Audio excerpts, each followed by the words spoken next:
in for yet another episode of the Homie Love Hour with me, your host, Joe Buck. Now, we have had a lot of comedians, we've had some of my personal friends who live in the area on the show, but today is a first. We have our first ever musical guests on the show. They were gracious enough to give us their time today, all the way from LA, the musical duo of Malix. How's it going? The we talked a little bit before we started recording. Like I said, we connected through threads, and from there I started checking out you all's music. Uh, Big fan, so I'm thoroughly uh, appreciative that you all took the time to be here today and to talk to us and be on the podcast and kind of share you all's story. So like every show, I like to start with, how's your week going? Week's going pretty good. For my 9 to 5, I work for a nonprofit, music education nonprofit. So we just got off of doing like a big event that I took most of the planning and organizing for. So just embracing a week where I'm not doing all of that because that's a lot of work. Suddenly the weather's got really crazy. It's really hot here now, so trying to stay cool. Working on new tunes, working on some collaborations with friends. And then I'm actually going to be going to Colorado this summer for the whole summer. So I'm doing a lot of mental and just kind of house prep for leaving for an extended period of time for the next couple of weeks. And Alex, are you coming out as well, or are you going to stay in California? Just for a little bit. But I mainly do production sound for films. Okay. So my bulk of the work is out here. Dude, that's amazing. Like, so big fan of movies, big fan of music. And like, if I could choose my dream job, I want to do scores for movies. Nice. And just like put together soundtracks. Yeah. Like, what would you say has been like your favorite sound or movie that you've worked on so far, if you can talk about it? Well, my main part of production sound is I record like dialogue and on-set performance. Okay. I did do actually. I worked on the score for a web series by New York Film Academy, which is on YouTube. It's called Apartment 30. It's 6 episodes, and they're all like different genres. But I wrote like different genre music for all the episodes, so that was really interesting. Be able to like switch from like a comedy to a horror to a drama, just like working at the same time. So yeah, that one I could talk about, and it's out there so people can enjoy. Nice. Did you get to like really pour your creativity into it, or was it kind of like preset for you and you had to create the music around the scene? So they kind of, it was very last minute. Mm-hmm. So they kind of just gave me carte blanche. They're like, "We need music. Please help." So I said, "Yes, can do." Well, I think what was cool about it though, because each episode did have a different theme, the music for each episode could really be different. Like there was like maybe some recurring musical themes in it, but like one was like a sci-fi episode and one was a horror episode and one was like a goofy comedy. So I think being able to play with the different styles was fun. I could have like a rock band playing sort of like a sitcom comedy style, and then I could have really creepy strings for the horror. Just total black and white. Yeah. Dude, that's super cool, man. Like, so I assume you both play multiple instruments, or? I play anything that can be controlled by a keyboard. So, yeah, I mess around with strings and pianos and anything you can hit. He's pretty good. I'm all right, but. So it sounds like you're better than you actually are saying that you are. Are you just being humble for us? No, I'm probably very critical of myself. It's, people just, I don't know. People are like, "Oh, you're so good." I'm like, "Am I? But am I?" You can pick up a bass guitar and a guitar and then play them both really well. So. Yeah, well, I've been studying music since I was 4. So nice. I went to the conservatory in Venezuela for classical guitar. And then I went to high school in Miami where I studied classical bass. So I just got very strong roots, which you can apply to pop music. So where'd you go to school in Miami? It was this high school called New World School of the Arts. No way. Yeah, you know New Uh, World? yeah, I live down the street from there. Oh, nice. Yeah. I grew up in Miami. Nice. Yeah. 305 forever. Yeah, exactly. Yes, so originally I lived near Dolphin Stadium, Nice. and then I graduated from Hialeah, Miami Lakes. Ooh, nice. Yeah. Yeah, but I lived all over South Florida and spent a lot of time, everywhere, and finally it just got too hot, so I had to leave. Yeah. But Hot rain. Yeah. yeah, it's like, the rain is supposed to cool everything off. It's like I should not be sweating while it's raining. Is wild down there. Yeah, it's crazy. Yeah. It is nice to visit though. We're happy with that. Yeah, it was Yeah. Miami's good for about 3 days. Yeah, exactly. 72 hours is the perfect amount before it gets too hot. And then, like, all your clothes just get really sticky. And it's like, you know what? I'm ready to go. Take me to the airport. Yep. Yeah. Definitely like being able to stand in the shade dry Mm, out in the dry yeah. weather. So, how did you all get your start in music? Was it together or separately? And then you all, like, started working on music together once you all got together? Or how did it all happen? So we met actually in college. We went to the Boston Conservatory together. We were Wow. studying classical composition. We were in the same graduating class. Mm, Um, so we're just kind of friends. Never really made music together. We were just show each other's music like in class, know each other's music style. And then we became roommates, and then we weren't roommates, and then we're dating. But all throughout that, Maddie always showed me a lot of music, like electronic music. I wasn't really open to because I'm very classically oriented. hmm So that's how I started accepting pop and the good things in life, like Rihanna.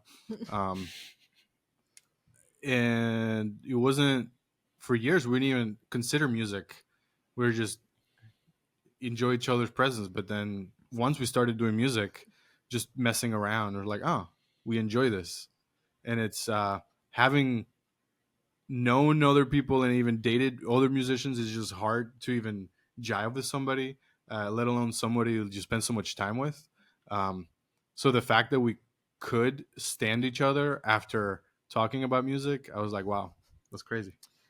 Yeah, and we took like a long after college. We didn't finish it. We dropped out. I think both after a year, and we took like a pretty long hiatus of hmm creating music and just sort of tried different things. Like Alex tried cycling for a while. I was working in like retail, just trying to kind of get my some management experience. And then we moved to LA, and it wasn't to make music. It was so Alex could ride bikes and it didn't snow, and I just was able to transfer my job over here. And so and I think once the pandemic hit, we kind of realized, no, we should make music. It kind of took us a little bit of like a tug and pull to get back into it. And that's kind of when we really started going like creating and collaborating together, the way we're doing that now. What would you say was like the hardest part of getting started? Was it trying to find that sound? Was it the idea of working with your partner, or were you all just like we're just going to jump into it and see what works?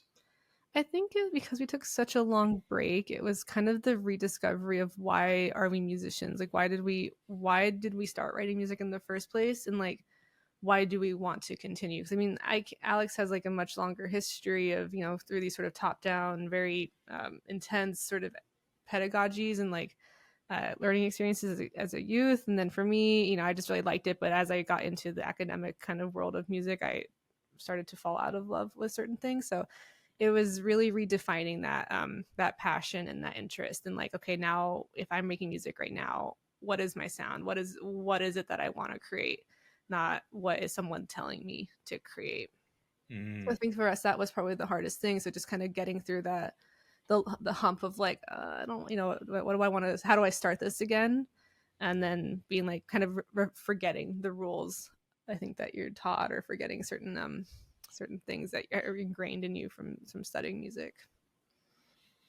Oh, that's really beautiful, honestly. Like, I wish I was musically inclined enough to play an instrument. I tried it one time. It didn't go well. Hmm. Well, But there's so many instruments to play. Yeah. yeah, I was studying classical music at one point. So I was really, I wouldn't say obsessed, but I had a healthy love for Gregorian chants Nice. and then the Baroque period. So that was all that I listened to, and it kind of made people very uncomfortable. Not being able to relate on anything as far as like pop music or anything. And they're like, "Oh, what are you listening to?" And it's like, "Oh, Gregorian chants." Just a toccata. Yeah, yeah, yeah. They're like, that'll really kill the mood at a party. You get a hold of the aux cord and put on Gregorian chants or Baroque music, Oh my gosh, I love it. and It can go hard. It can't go. yeah.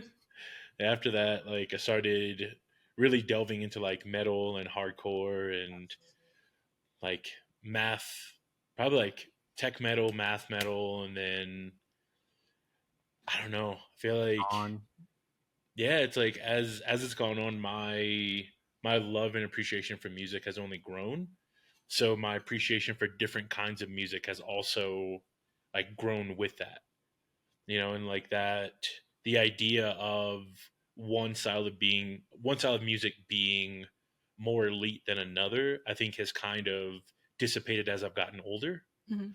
But there's still certain things that I really appreciate more than others. Do you all have like certain kinds of music now, as musicians and artists, that you all prefer, whether it's separate or together, to listen to? Um, late 50s exotica, which is like this kind of yuppie music as like a response to bebop, which is like Hmm. the cool jazz at the time, like the most cut through in terms of harmony and musicianship. But the other side was like, oh, Hawaii just became a state. Let's have all these exotic sounds and all this cheesy music. So I'm really Mhm. into those cheesy vibes right now, like late Okay. 50s. It's really, I mean, it's really fun. I enjoy it too. I tend to keep my discovery pretty wide open. Mhm. So whatever, if something just vibes with me, I'm with it, and I don't really stick to like a genre all the time or like an artist or like an album. Even I'm just like, oh, that song was great. I don't like everything else that you're doing, but I really like this. I like this. So I'm more of a compilation type of person. But I've been really kind of getting into hyperpop, Okay. which has been kind of fun, and just sort of the mini kind of stems of hyperpop, and what makes that up right now is really interesting. Nice. Yeah. So they're at the opposite end of that spectrum. Yeah. Are there any genres of music that you're like, I can't do it? Or are you all like pretty receptive or try to find something in most genres? I'll try to find something. Yeah, it's hard to say like a whole genre is I don't like it or is bad. Mhm. I feel Mhm. like you gotta there are bad songs, unfortunately. Mhm. Every Yeah, genre. Yeah. and there's bad choices, and there's sometimes noise. Yeah. And they're like, "This is music." I'm like, all right, now we gotta argue. But other than that, I think there's value in it. Like even like I wasn't partial to country music, but country music is kind of becoming pop, and new sounds Mhm. are being incorporated. So like the sound has evolved Mhm. from when Mhm. I first heard country music. Yeah. Who are the country artists that you've like first listened to, or do you remember? I don't even know. I just know Dolly Parton is great. Oh yeah, absolutely. Yeah. Yeah. What's the one? I don't like Garth Brooks. No offense to anybody. Um, I think but that's okay. okay, cool. Yeah, Um, that's fine. what's the one with the lick? Luke, Luke Combs? No. isn't it with the lick that we did a video on? Oh it? yeah, Luke Combs. Yeah, that one's pretty cool because Yeah, it's got a little harder vibes, Yeah. a little more rockabilly going on. I tend to like Okay. outlaw country like the most. I Yeah. think you can get really cringe with it when you're like not authentic. Like I think there's a lot of people who make like sort of that badass country, but they don't really like. I don't know. There's a line. I think there's a really fine line to like a good outlaw country song and like a cringy one. But when it's good, I really like that. Yeah. So, kind of ironically enough, the hat that I'm wearing Mm. is a country artist. There you His go. name's Charlie Crockett. But my mom played a lot of country music when I was a kid. So I grew up listening to a lot of country music when I was with her, but a lot of the pop country, I can't do it Mm. because some of it is fine just for like background noise, but because it is kind of like what you said, where it's kind of cringe and cheesy. But the outlaw country or the more Americana country, I think I can align myself with a bit more Hmm. because like I love a good story. So if a musician can tell a great story through their music, then like I'm all on board for it. Oh yeah, for sure. And country as a platform for storytelling is that's just what it is. Mm. So I think if you're focusing on sort of the surface level topics of what a country song is about, then you're not really doing it. I don't think you can really say like, oh, I write country music. No, it's so much deeper than just losing your truck and your girl and your dog. You know what I mean? Like, or Mm. even yeah. So Yeah, there's like Charlie Crockett has a song. It's called Blackjack County Chain, and it was originally written by blanking on the guy's name. I think it was like Red. I'll have to find it, but he wrote this song about these convicts that were being abused by a sheriff as they were building this highway. So on the last night, they beat him to death, and then like broke their chains and escaped. And it's it's amazing like the way that it's told through the song and the sound itself, because he has like that deep raspy voice, I think gives a bit more depth to the story, oh yeah, and it's really well done. But he's we'll take a listen to that. Charlie yeah. Crocker, right? Yeah, Oh, I've got a whole playlist I can send you all. do it. It's a mix of like 40s country to now, but you can see the evolution of what I was listening to at the time through the playlist. Yeah, we'd love to listen to it. Yeah, absolutely.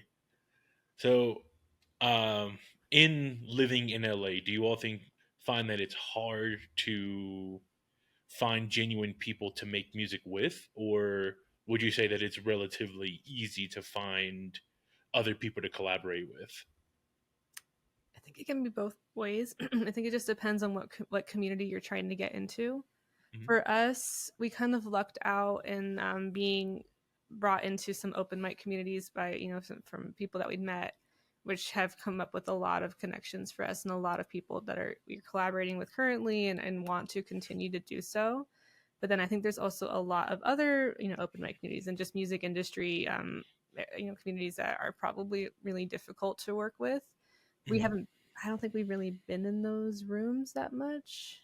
No, it's like the like the writing rooms, like trying to pitch songs to Mhm. Ariana Grande. That's like the. It's a little more competitive, but also it's a lot more cutthroat. Mhm. It's like Mhm. not a lot of chances there. Yeah. But everyone we've met, I mean, everyone's hustling, but most people I think are on, at least in our circles, are on the premise of like, no, we're uplifting each other as artists. It's not a competition. It's not, oh, I'm jealous that that person got this or that this person's better than me or whatever. It's really just about creating a community of people who will support each other so that we can, kind of all make it with our music. Oh, that's really beautiful, Yeah. and like I feel like a lot of people are constantly looking at what other people have on their plate instead of appreciating what they themselves have at that moment. Mm-hmm. And building that community and uplifting each other, I think, is very vital to, you know, having like facilitating a future in the industry, because you never know who's going to make it and who's not. Yeah.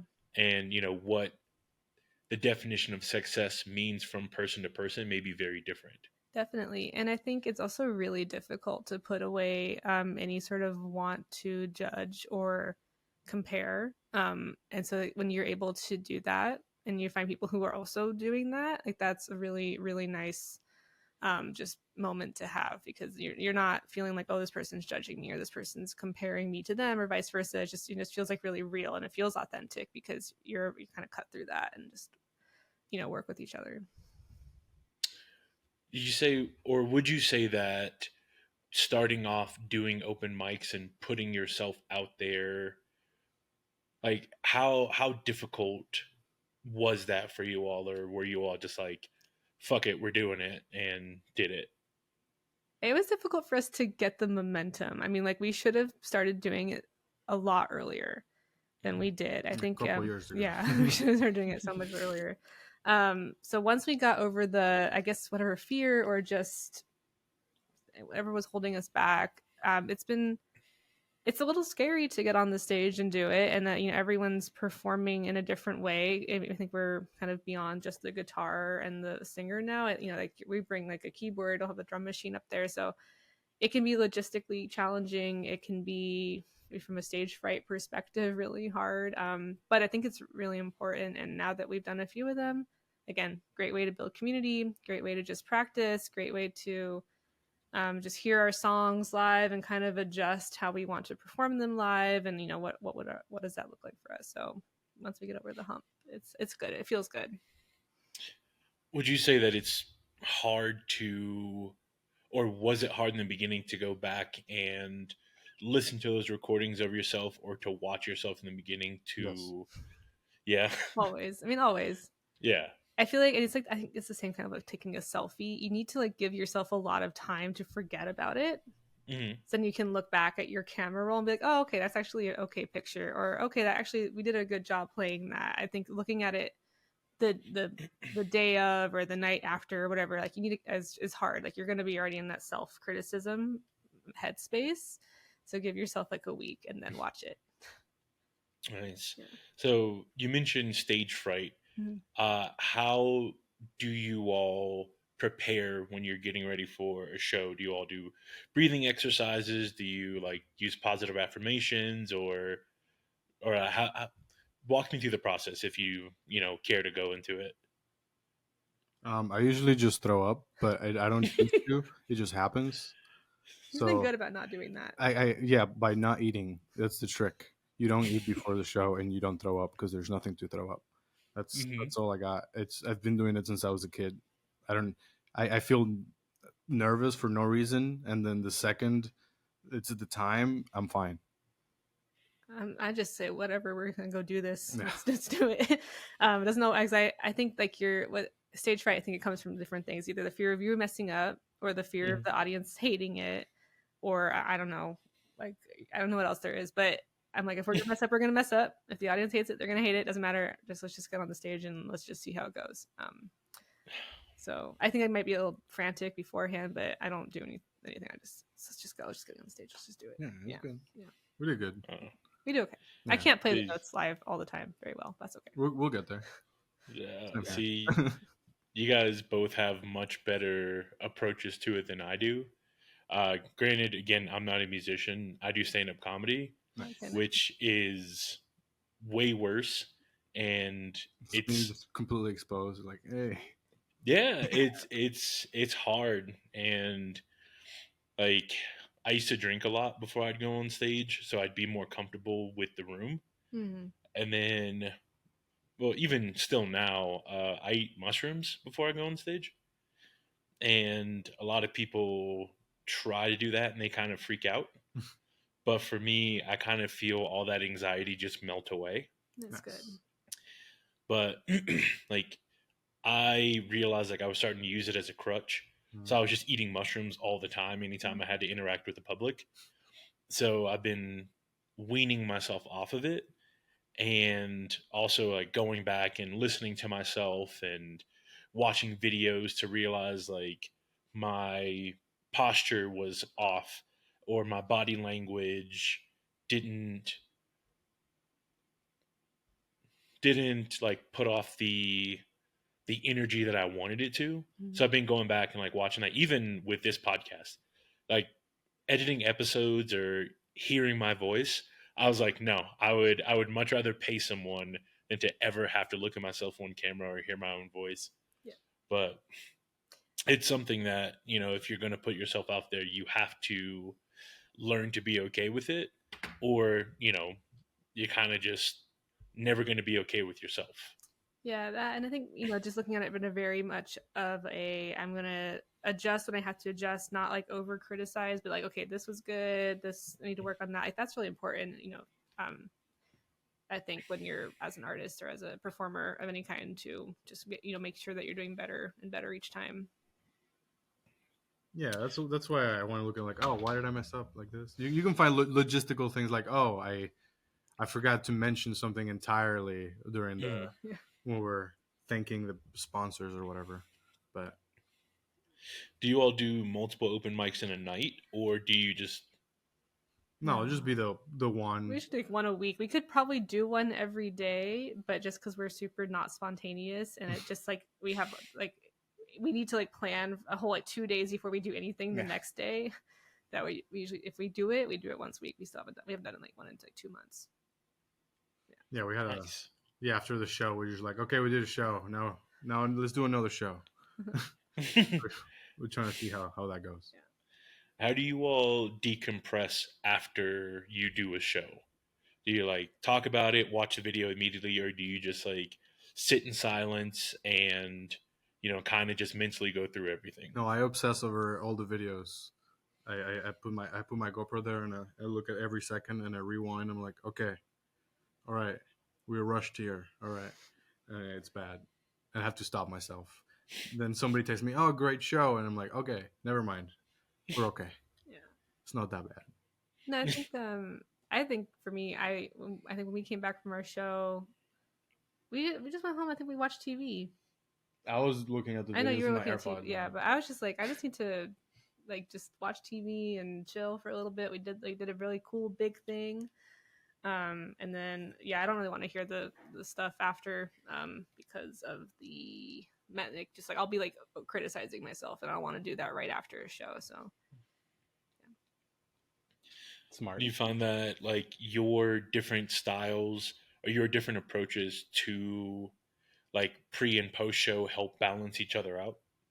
I think just generally Yeah. we balance each other out. Where I stress, he's calm. Where he's stressed, I'm calm. So I think it just keeps us from not going over the edge with anxiety or whatever it is that is on the mind at that time. So I think so. I'm just trying to think about how we handled that. Did I tell you to chill?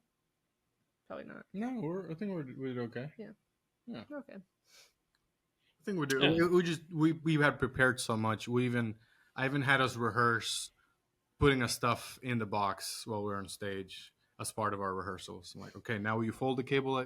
I just obsessing over it. So once everything went okay, I was like, all right, we did it. It's the worst is past us. Yeah.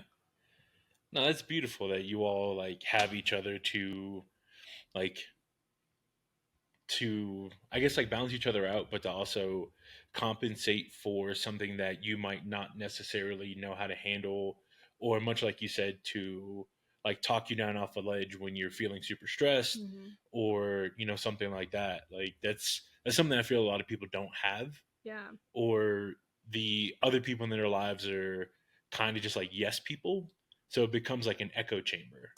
So the fact that you all do that for each other is, pretty amazing and really beautiful. We are lucky. We are lucky. I mean, I'm lucky that he knows so much about like logistic stuff that I don't ever have to worry about that, which is great. And I can just keep us, I don't know, wherever, chill. Yeah. Chill.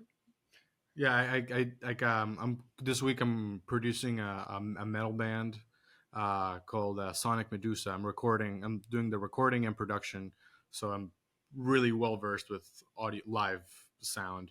So I come to the sound engineer. I'm like, here's the cables. That's all, and Nice. the show goes smoothly because I over prepare. Do you have a band that you've worked with so far that you really loved and were like, I really want to work with these people again? There's a lot of really nice bands. Shout out to Tom Kenny and the High Seas. SpongeBob himself has a band. They play like 60s, 50s rockabilly, surf rock, Nice. all over town. They're the nicest people. He goes to this rehearsal studio that Alex works at, so he'll kind of collaborate with different artists that come into that rehearsal studio. Sometimes just in a here's your room. Sometimes he'll do like sound support for them. Yeah, I'll do anywhere from recording to setting up all their live setup before they go on tour. Mm-hmm. Mm. That's super cool. Yeah. Tom K. And then Maddie, what about you? Oh, I mean, I don't know. I don't really work like that, like Neighborhood Alex orchestra? does. But well, yeah. So with this event that I put together, I was able to book a few cool bands for the show. So one was the Neighborhood Orchestra, who is they're an amazing Afro sort of beat Latin jazz group, just incredible. Another one was Los Callejeros. They're sort of a ska cumbia band, so that's really fun, really diverse. And then just a few a few of our friends, like we have our best buddies, Tart Vandelay. They're kind of in a similar vibe to us. Married couple pop group. We've done some collaborating with them, which has been really fun. Yeah. But, we're meeting people. Yeah, we're out here. We're LA people. I know names. Then, like, if you all could choose an artist or a band or a producer to work with, who would you want it to be? Okay. There's two. I would really like to work with James Blake. And then there's another artist named Son, and I think I'm saying it right, but it's Sohn. And he just makes these really beautiful it's electronic music, but it's also very organic, and it's also very melodic and just intimate, and I just really like his music, and I think it'd be really, really fun to work with him. Yeah. I don't even know. You ever thought about it? Yeah, but then he died.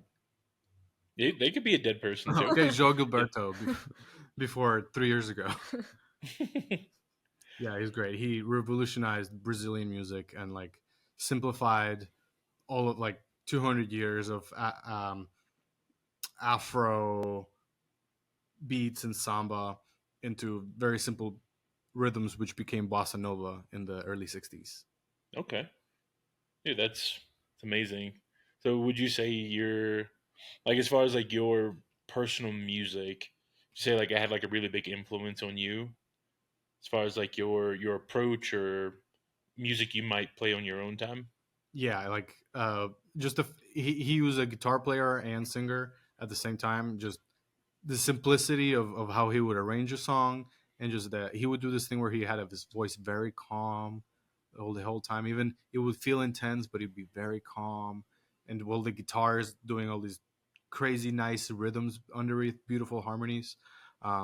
So that's kind of what I try to emulate, like very, very calm, chill singing vibes in my songs, with those funky rhythm vibes and beautiful harmonies, which are based on American jazz from the earlier 20th century. We hear a lot of bossa nova in our music, especially the songs that are more like what Alex has done more primarily. And then when we play live, Alex will pretty much add a bossa rhythm somewhere into the live performance. So even if it's not on like the recorded version, yeah, it's pretty prevalent. Boost up the live performance, make it feel more like it's moving like the ocean or something like that. No, that's super cool to like give it your own style and your own approach to it. And I think that's how you separate yourself from everybody else, and really bring the crowd into it and make them want to come back. Yeah, ideally. We had like a couple people say, "Wait, I didn't know you guys did bossa." Oh, yeah. I'm like, well, we do, and we do it live. Yeah, well, So the recorded versions on streaming, they are based on bossa, but they don't sound overtly as Latin as when I play them live. I really ham it up. But not you every single one. Like I'm Not Okay does not have bossa in Yeah, it. if I'm singing, it's very bossa. But yeah, for some reason might have some bossa in it. So it's just like, we're kind of, some of our songs are written separately in that way. I mean, we kind of produce them once they're in a state where we're ready to work on it together. Like if Lennon and McCartney made out. So speaking of I'm Not Okay, that's your newest single, correct? Yeah. That's right. Yeah.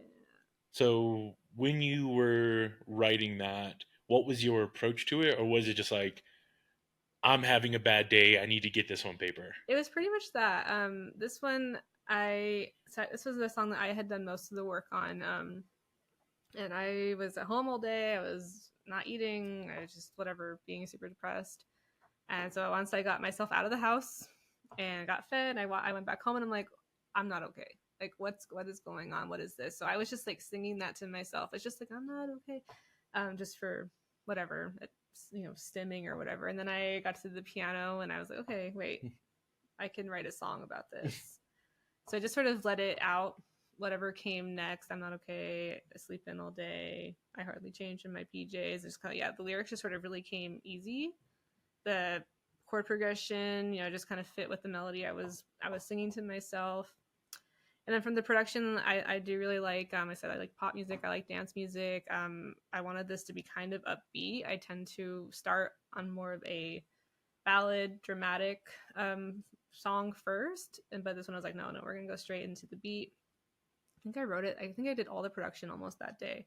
Yeah. Recorded the vocals that day, did all the sound design, all the sound choices, music production that day. And Alex just kind of helped add some really nice little elements to it. Probably did some. I don't think we didn't even re-record the vocals at that point. No, that was the original vocals because we tried to record it once, but it didn't have the same feeling of "I'm Not Okay" as the day of. So those are the vocals on the record, are the original from the day that she wrote the song. Yeah. So that's not always the case with our songwriting, but this one did just come super easy, and I think it was pretty easy for Alex to finesse on a production level. I mean, like from like the mid, I don't know. You added some synth thing. You added like the. Yeah, I added little flourishes here and there. There's a couple of runs. There's a loud clap with just one time. Then just like, I want people's attention here. Just like little finessing here, filling up moments to make the song. The song's very short, so I just wanted every single second to pop. And then at the end, we had a little mistake, and it kind of the sound came back on. Man's like, put that on the record. And I'm like, great. Now the song can be exactly 2 minutes. We do everything in house, so we don't go to another producer or another studio to do any of the production. Alex does all the mixing and mastering here, so that was a surprisingly easy song to do. Which Maddie wrote 4 years ago. I read it 4 years ago. It took us forever to put it out, but no way. But once we put a date, then it was like, okay, let's actually finish it. Yeah. That really helped. So do you find like writing music sometimes is a bit more cathartic than you expected to like get it out, get it on paper, and then, sing it or just play the instruments through the keyboard? I mean, I think there's just like some days where that is like there's something pent up, whatever it is, whatever emotion, whatever feeling, whatever concept, like you just have something that's in you that you need to get out. I think there are days where writing, whether it's actually a song or just whatever you're writing or creating, does come really easily. And then, but there are a lot of days where you have to spend a couple months on, or songs you have to spend a couple months on, you kind of have like one part of it down, and then, you're like, okay, I'm here. Where does it go next? You just take like a break from it. So it just depends, I think, on how much or where you're at, I think. And if you're like really like intentionally working on something that you're like, I'm going to write a song about this, like those don't always come super easy. If you're giving yourself a topic or a guideline, it's kind of the things that just like when you just sit down and riff a little bit, that come a little easier. It's kind of like the muse of the art. It's like a cloud up here, and you reach into the cloud, and then sometimes you get something. Sometimes you get a full song. Sometimes you get like just a little intro, a little hook, and it's up to you. Like, make something with that. But yeah, like this song was basically done 4 years ago. I have another song which we've been slowly building over 5 years. It's called "Give Me Some Crack," but it's not out yet. It's about peer pressure. We'll see. It'll come out. Okay. But yeah, that's another, like I've been building it more and more, and definitely changed a lot about the production. Yeah, I'm intrigued to listen to that one. It's one of those clickbait titles. I think it's a good song, but yeah, no, it's really good. So, with doing everything yourselves, do you feel sometimes like you may have too many ideas for a particular song or something that you're writing? Or are there times where you hit a dead end and you just put the song on the shelf and be like, when I feel inspired, I'll revisit this? Definitely both. I feel like, I mean, like we're 4 or 5 years behind on some of these songs that we're releasing, so it definitely is more. Okay, we did this, kind of running out of ideas with it, and I just need to take like a break. Keep it on the pipeline of songs that are coming out. We have like a whiteboard with all the songs that may turn into something, or just there for us to remind ourselves to look at those projects here and now. But I think, yeah, working with ourselves, I mean, like we both have interesting perspectives when it comes to writing music. So at least we do have each other to bounce ideas off of. But I think that there can be a benefit to working with other people, and they might give you an idea or just like hear something different that you could do with the song that you might not have thought of. So I do think we've been trying to open ourselves up to more opportunities to get that kind of feedback. But you could be like someone who works in the studio or who takes like, working with an engineer or working with the team of people might get more of that feedback right away versus us. We kind of have to get there a little more slowly. Nice. So with building a studio, it's in your actual house, correct? It's in our little apartment here. Takes up most of our living room. I wish we could show you, but our computer's pretty stationary. But we have a keyboard right here. Mm-hmm. There's a little MIDI keyboard here in the front, and then a synthesizer over there, and everything is run through Logic. So we use that as our DAW. And yeah, we don't have a vocal booth. We don't have like a room. We don't have like a closed off room for recording vocals. We do it all right here, usually with this mic. Sometimes that mic, I mean, and I'm so kind of surprised. Like I kind of thought you had to isolate yourself to sing and record, but we've been able to do everything pretty much just sitting right here, standing right here. Yeah, as long as the neighbors are quiet, it's fine. You turn off the fridge and make sure the AC is off, but yeah. So I mean, dreams would be to have like a separate room with the studio, but we've made this living room corner work for the last couple of years. Yeah, I feel like, as long as you're putting out the music and, you're loving it, whether it's a massive studio or just part of your living room, I think it's more of how you utilize the space and not what you're utilizing in it. You know what I mean? Yeah. Made it work. Yeah. They do have a lot of stuff. You just can't see it because technically you're part of it right now. You are part of it. I mean, you can't see it. There's like 3 guitars behind him right now. But it's a little spread out, but it's all right. Yeah, I've had to so I record in my living room too. I had to repurpose part of my living room. So this is also when I'm working remote, this is my work desk. So I have my recording microphone. I have a normal microphone. I have a ring light. And then before, my desk used to face into my kitchen, but it felt very weird having all that space open. Mm-hmm. So now I have a coat rack behind me, and I'm working on getting more stuff to put up behind me and, make it look a bit more professional. Mm-hmm. But, everything is a work in progress. And, for the time being, I was like, I'm not going to put this off. Just going to work with what I have, and if people like it, cool. If not, then I'll just keep doing it until they do like it. Yeah. The hardest thing is always getting started. Just starting, getting out of bed. Yeah. It's a lot of days. That's how it is. And like I was telling you all this morning, I was so disoriented when I woke up. I thought I slept through Saturday. So when I got up, I was like, oh no, it's Sunday. I missed the podcast. I was supposed to go to a soccer game Saturday morning, supposed to do all this stuff. How did I sleep through an entire day? And then I looked at it, and immediately I was like, okay, clearly I'm just kind of disoriented. But if this is the worst thing that happens today, then I'm completely okay with it. Yeah.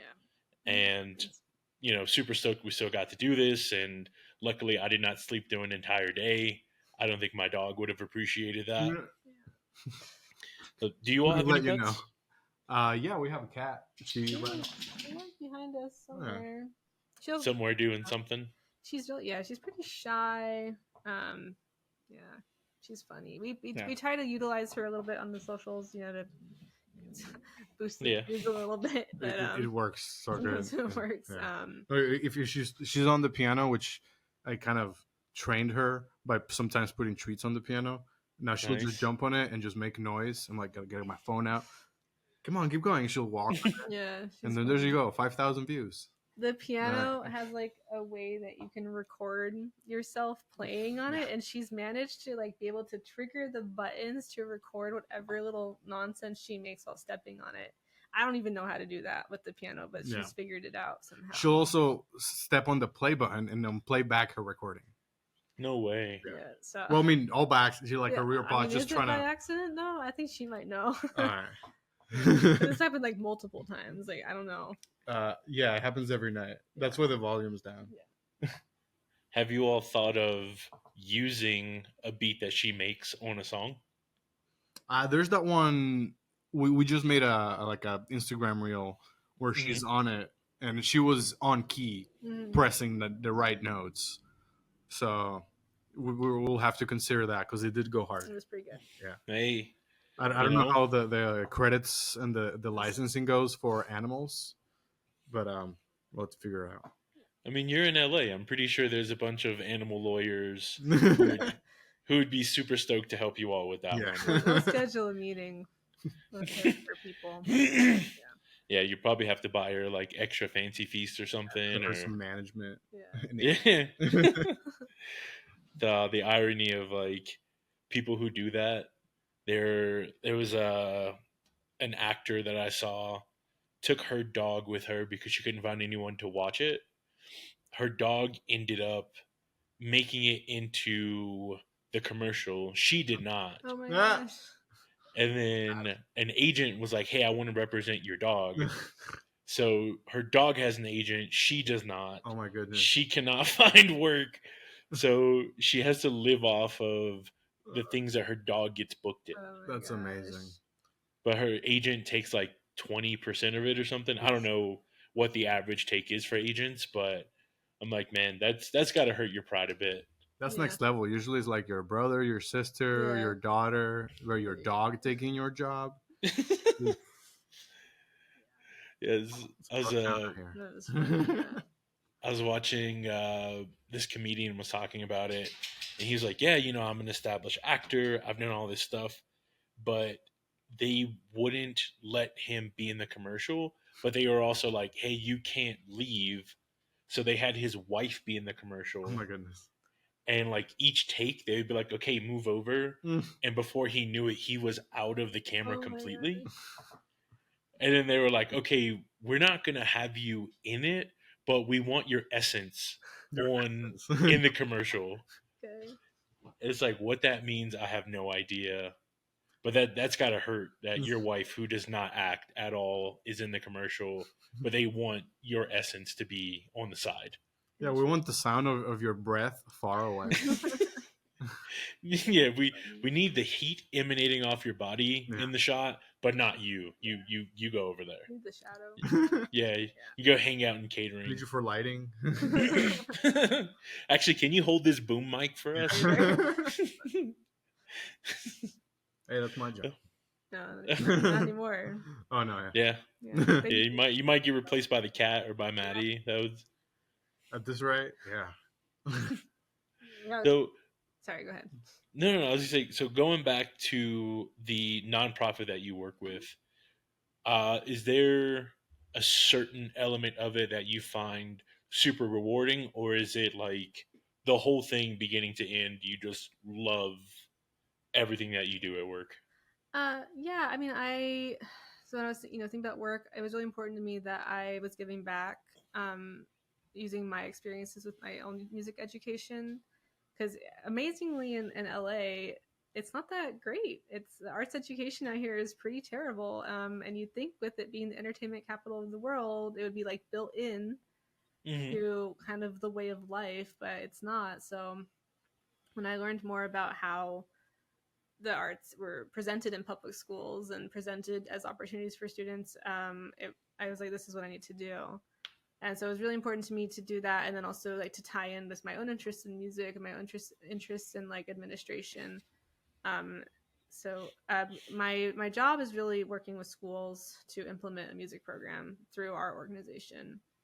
And I think it's great. And every time I'm in a classroom with one of our teaching artists, I'm like, okay, this is really good. Like, we got some great people on the team. Like, the kids are really enjoying being here. It's so cool to see them develop and grow on their instrument.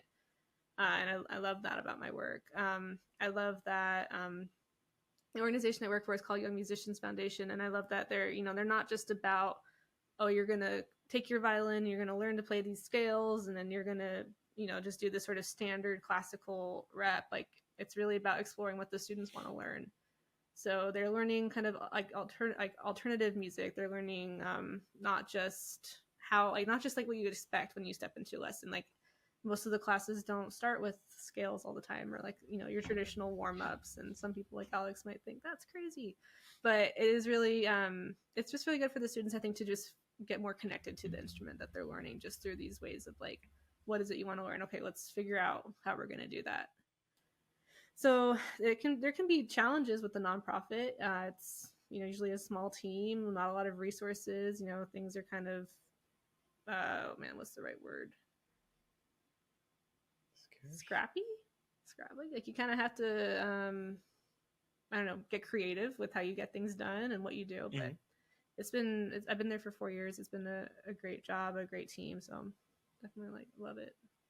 No, that's fantastic that you do that. Mm-hmm. Like, I do volunteer work with a couple of local nonprofits, and it's always really hard because a lot of them are really lacking in funding. Mm-hmm. So I've been looking for ways to also give back. So now, over the course of the summer and going into the winter, I'm going to be with the other people I do comedy with. We're going to be putting together comedy shows to raise money for the nonprofits to help hopefully make up for some of the lack of funding that they're getting. That's great. Yeah, people who are able to get creative with fundraising on behalf of an org, that's super fun. And I know that it's always appreciated because it can be hard to have the funds to even have a fundraising person. So it's always really helpful to not have to like take on that part sometimes. So it's great. Hell yeah. Yeah. And then, Alex, do you do volunteer work as well, or are you just too busy working? I volunteered for the event that she did. Yeah. Nice. I was the sound. Voluntold. I did the sound engineering for the live performance. Mm-hmm. Yeah, it was great. I got a T-shirt. Nice. Yeah. Was it a sick T-shirt? It was the same T-shirt everyone was wearing. It was great. Oh. No, it's cool. I felt like part of something. Yeah. And everyone was happy. Like, so many children. It was a celebration of South Central, historic South Central. It's a very Hispanic community. So I felt pretty at home. Everyone speaking Spanish. Everyone having fun. A lot of kids running around. A lot of good music. Yeah. Yeah. You don't do a lot of other volunteer work, but your schedule is so crazy sometimes. Yeah, well, with movies, sometimes you'll be 12, 16-hour shifts. Then you'll sleep a little bit and then do it again. Yeah. And then travel for a few hours and then do it again. But hey, we love making movies. That's why we're out here. They told themselves. No, I love it. It's great. Being part of a set, and I'm the sound mixer, so I'm the head of my department, and I work with the director, the assistant director, the cinematographer, to very, very team oriented, and we're just trying to serve the story. It's very nice. Hey, do you find sometimes that it can be difficult to tell a story through the sound or the music that's attached to it, or at a certain point is my job is to capture the performance. Capture whatever serves the story. There's always like a technical difficulties, whether it's radio frequency interference. I have to like just figure out which frequencies are being used if there's a radio tower, hiding mics on people's clothes. I recently did a pilot as a comedy that takes place as an Uber driver, so it takes place all in a car. So I was trying to get the best audio I could from every passenger in the car. So I was, hiding mics for every shot and whatnot. So like the biggest hurdle is always just technical things of capturing the audio Hmm. or being able to monitor if the director wants to listen to it. Sometimes getting the right frequencies, or if you're doing a follow car, yeah, that was a logistical nightmare, but we learned a lot. With scoring, it can be difficult because as a creative person, you want to do the music one way, and then the director says, no, it needs to be this way. And most times, directors also don't have a lot of musical vocabulary. So that can, I know that Alex has had some challenges with that aspect of the storytelling through like the music for the movie, because it can be a clash. Sometimes communicating what they really want is hard. They're like, not this. Like, okay, but what do you want? So it's just getting. It's a lot of just learning how to talk to people and getting information out of them. Like, what do you want? Like, what really do you want? Like, show me exactly. Mhm. And it's it's hard to like so someone to like express what they imagine if they don't have like a specific example, if they don't have the expertise to even talk about something musical, but they just know that's not right. So it's my job to find what is right and like engineer them into expressing to me what they want. So like a big part of your job is just like reading people's minds, essentially. Yeah. Unfortunately. That's a skill that is slow to develop. Yeah. We'll get there one day, but yeah. It's a good summary.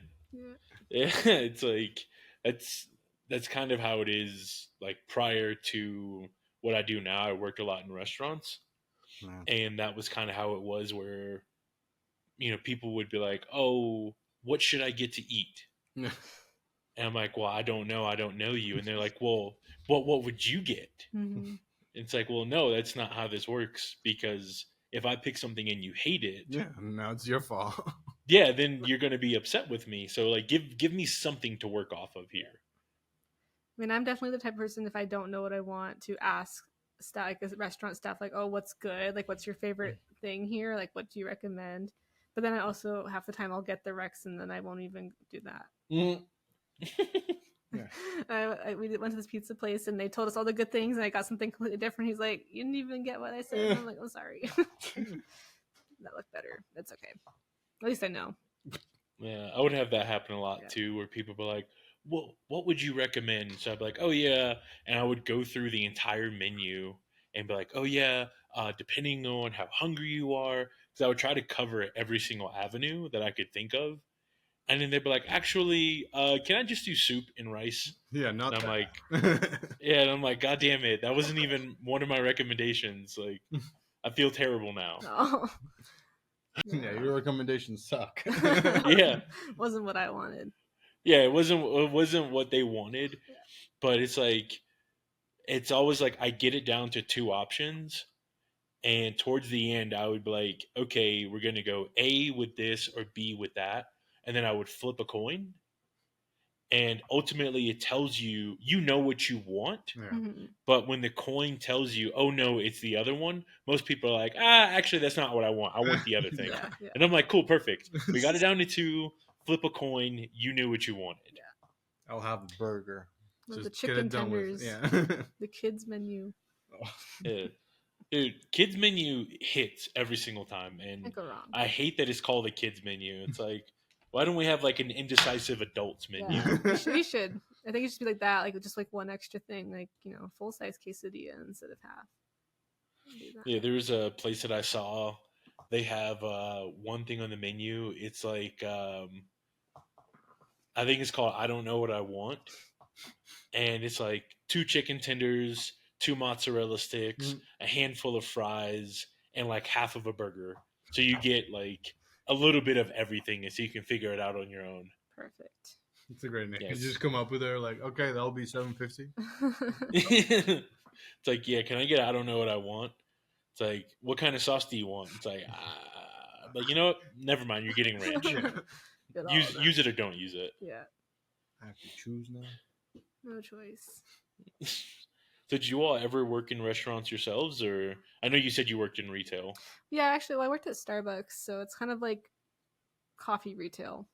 Yeah. Yeah, so I worked there for like 10 years. I was a barista, and I worked my way up to store manager, which was it was really formative for me. I think. Um, happy. Sometimes I miss it. I miss making coffee sometimes. But I was a hostess for 2 months at a Fogo de Chao. Um, I don't miss that. That was like the most boring job I've ever had, ever. I went back to Starbucks. That's how boring it Good was. steaks though. They would give us free steaks, but I was so shy. I was afraid to ask for it. So like on my last night, I got a piece of filet mignon, and then I was underage. I didn't go to but my hostess station was right next to the bar. And then the bartender's like, "Oh, what's your name?" I'm like, "Literally, I've been here for 2 months. It's my last day." uh, yeah, it was funny. I don't miss that at all.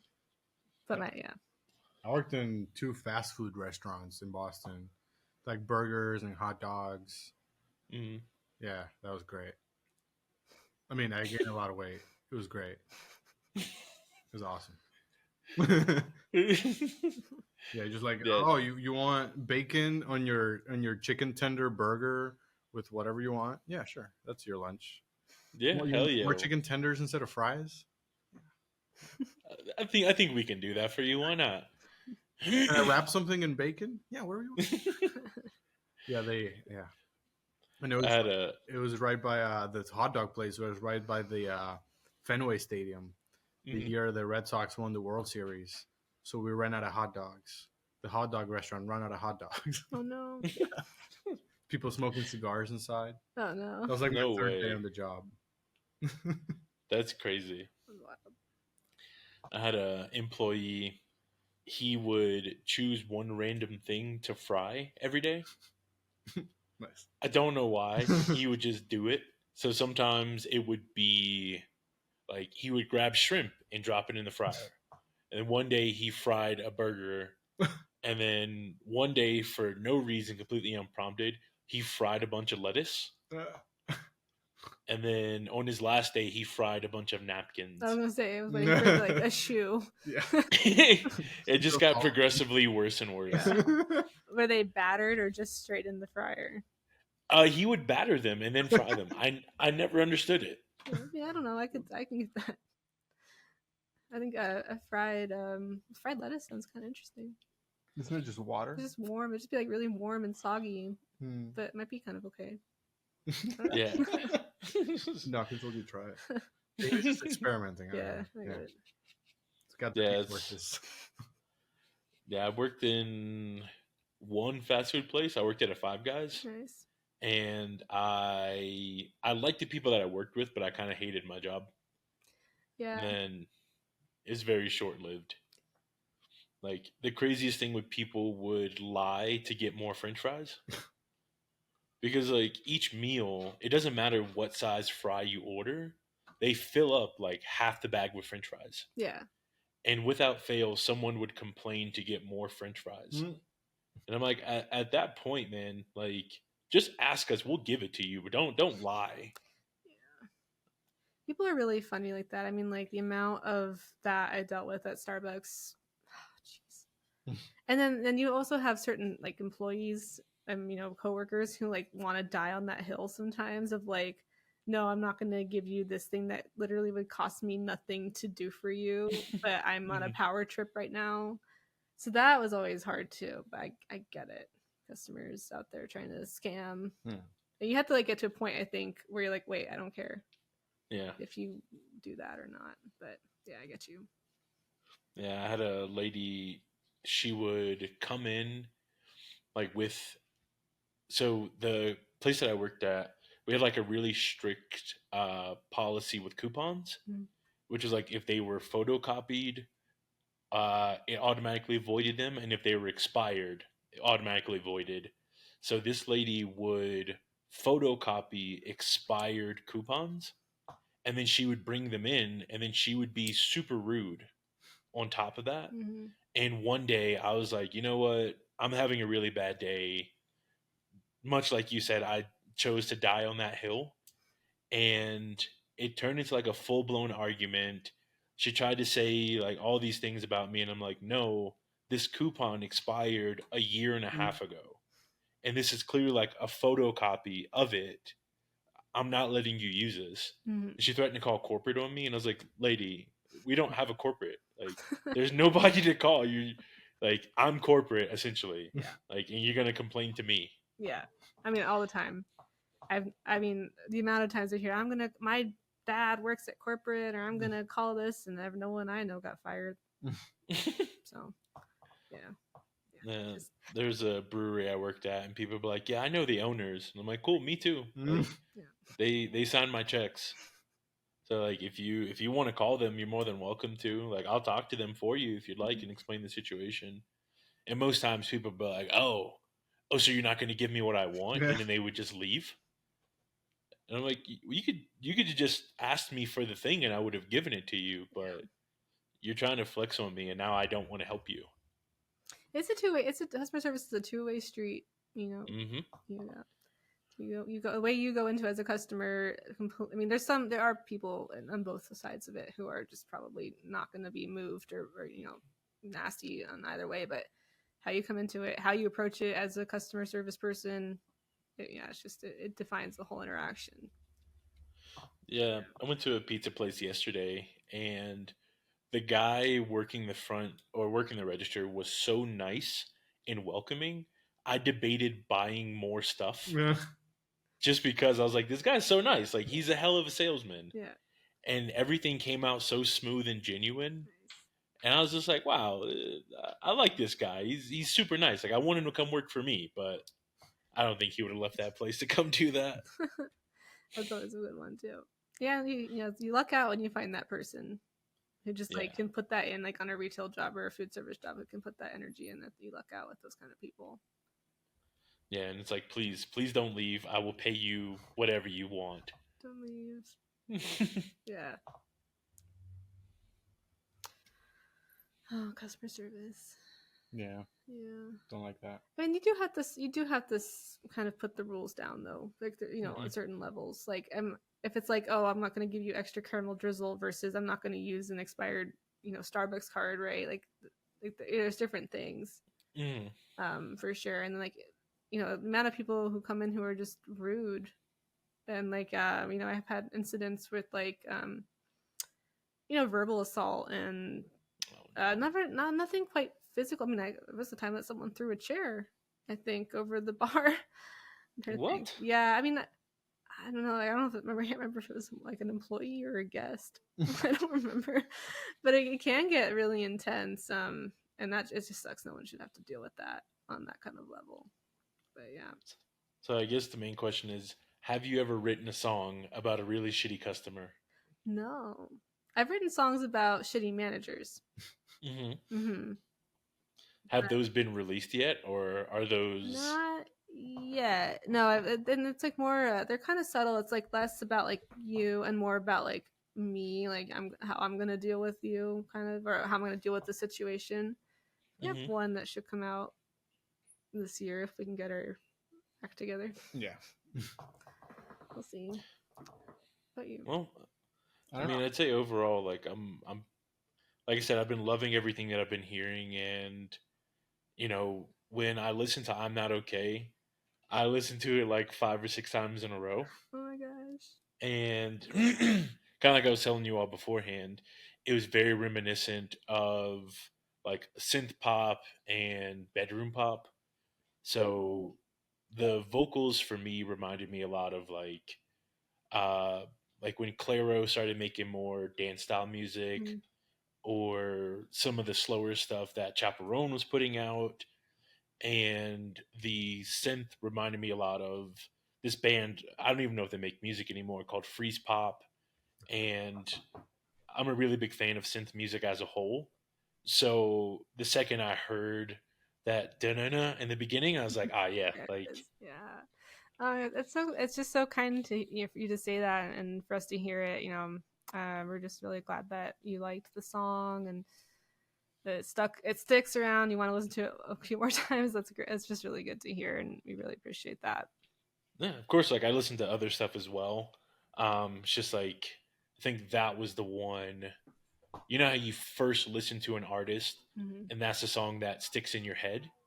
That's exactly what happened. But I'm definitely putting you all in rotation. Under multiple playlists. I have playlists that I make for friends, Nice. so you guys be going on there too. Yay. We appreciate And Yeah, we really do.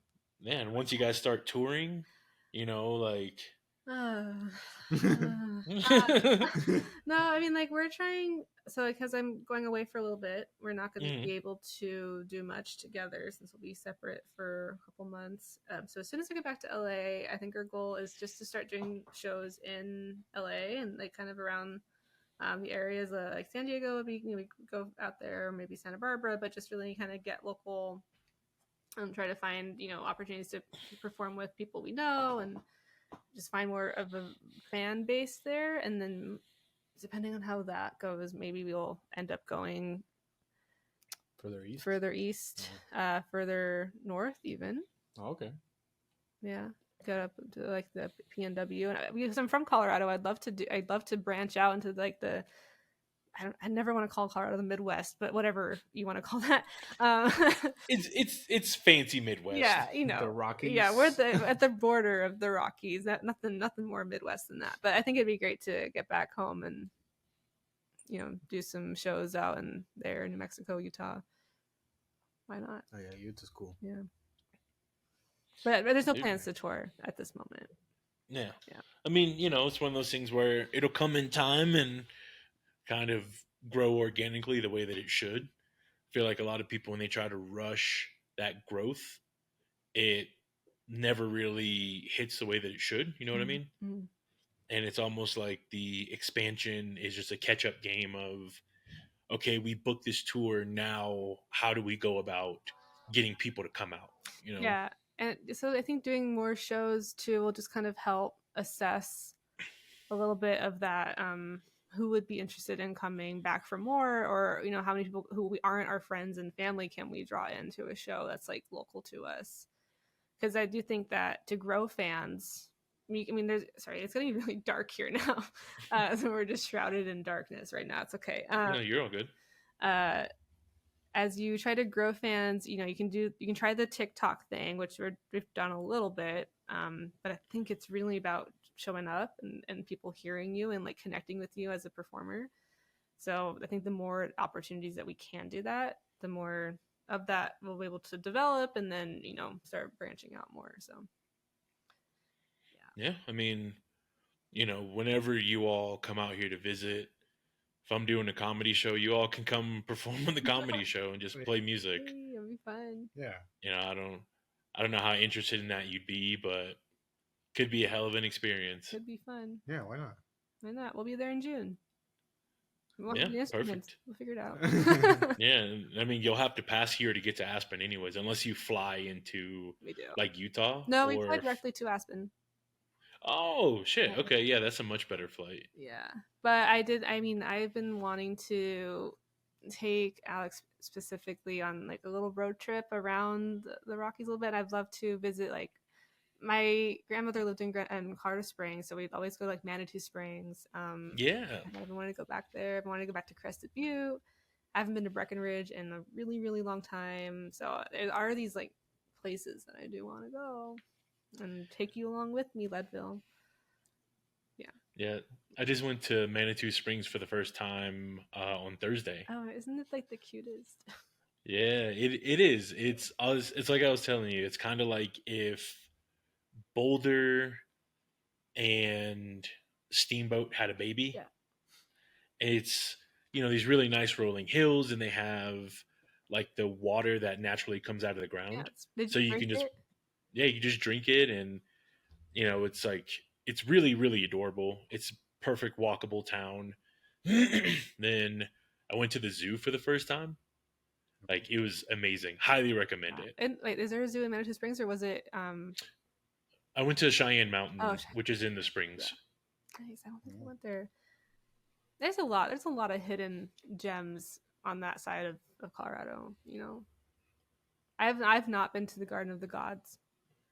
ever? I haven't either. That was my first time ever going to Colorado Springs or going into, I guess, like southern Colorado. Hmm. Like I moved to Vail, then I moved back to Alaska where I was living, and then I moved here.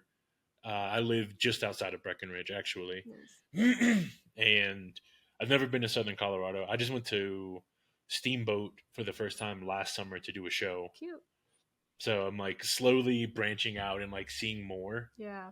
So it's a lot of fun. You know, it's a beautiful place to be and visit and all that stuff. And hopefully, Alex, you have a blast while you're out here.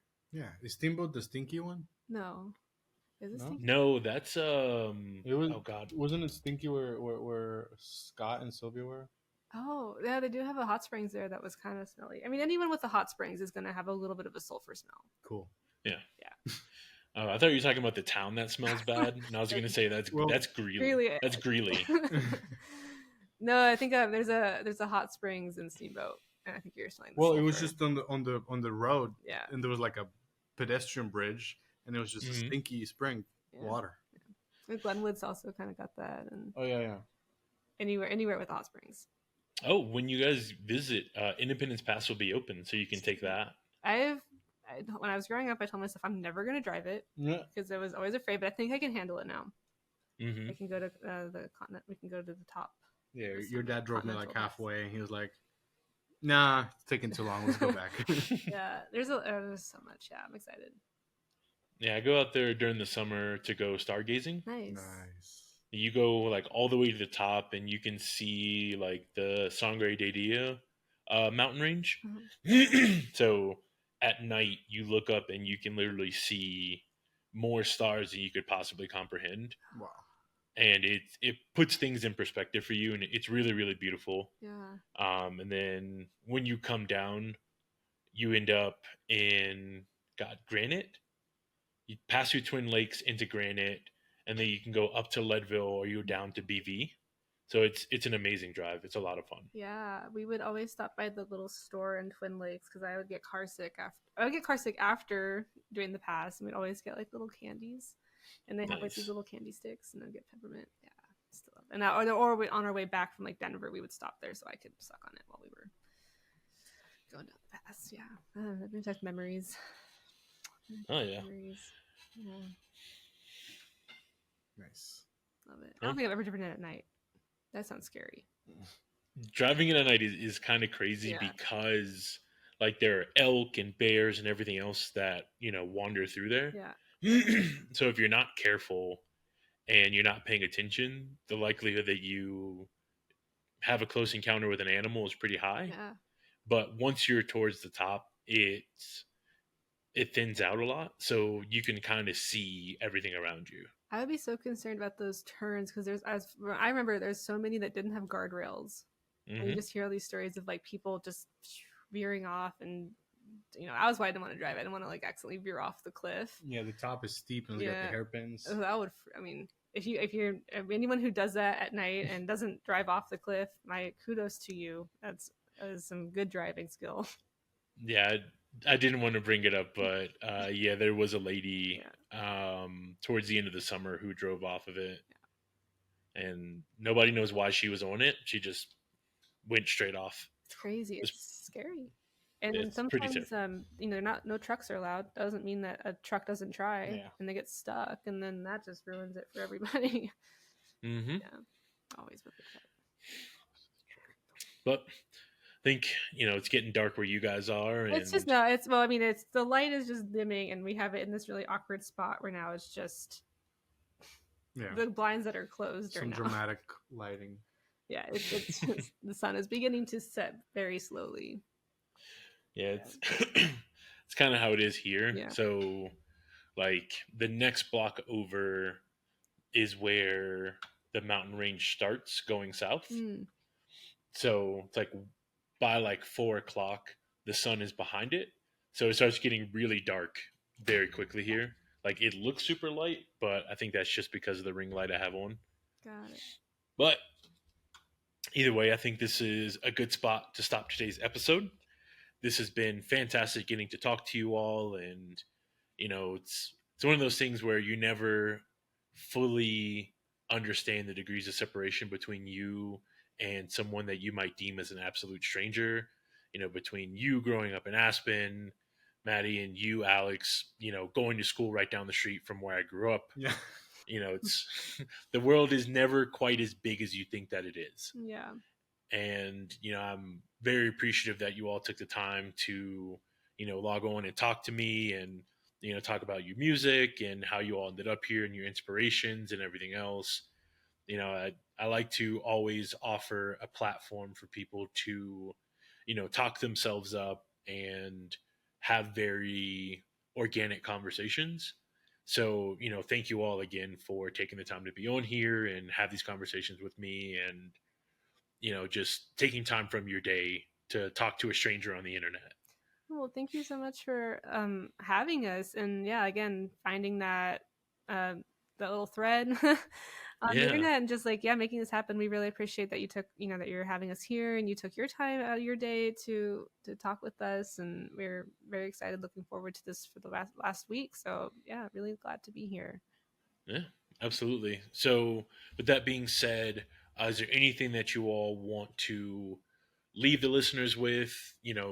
This would be time to plug your music, plug yourselves, anything that you all are working on. This is your space. Yeah, listen to I'm Not Okay. I'm Not Okay by Malix. If we'd love to have people check us out, listen. We're on Spotify, we're on Apple Music, we're on Pandora, we're on probably if you have some weird one, we're probably there too. We're on Instagram at Malix Music. It's Mal.x Music. Mal.x Music. You can find us there. We're also on YouTube and TikTok, and we're doing all sorts of funny things on there. And what I would leave listeners with is you can play the instrument. I think that get yourself on an instrument and start doodling and writing and make some music. That's what I want people to do. Cool. Yeah. Alex, you got anything? Listen to I'm Not Okay. I was in self-promo mode. Perfect. Outside of that, I think taking the time to talk to a stranger can oftentimes lead to something that you don't expect, which is a genuine connection and the ability to share stories where you realize you're not so different from someone that you come in contact with. The internet brought me in contact with them. And over the course of this episode, we've learned, just how integral music has been in our lives. And moving forward, how we're hoping that it shapes our lives for the better and how we're using it to shape the lives of the people around us. So I think that's amazing. And the fact that, we're all taking risks in everything that we do. So much like Maddie said, pick up that instrument. If you want to make it, if you feel so encouraged, do it. You don't have to do it for other people, do it for yourself, but you owe it to yourself to take a risk and do something for yourself. So we're going to end the episode now. So from me, your host, Joe Buck, and from today's guests, Malix, you can find them on all social media under mal.x. Yes, they got stickers too. You can see their cat. Yeah. You can listen to their music. I highly encourage you all to check out I'm Not Okay. It's an absolute banger. I have been thoroughly enjoying it. And I'm actually, with permission from these guys, I will probably talk to my producer to see if we can add the music at the beginning and at the end of the episode. Let's do it. Let's do it. Fantastic. So Amir, we're going to add the music. I'll send you the link for it. So we're calling it. Thank you guys for listening in. Thank you again, Malix, for being on. This has been episode 14 of the Homie Love Hour. And there's 3 things I can leave you with. Be good to yourself, be good to the world around you, and above all else, remember, we love you, homie. Catch you all next time.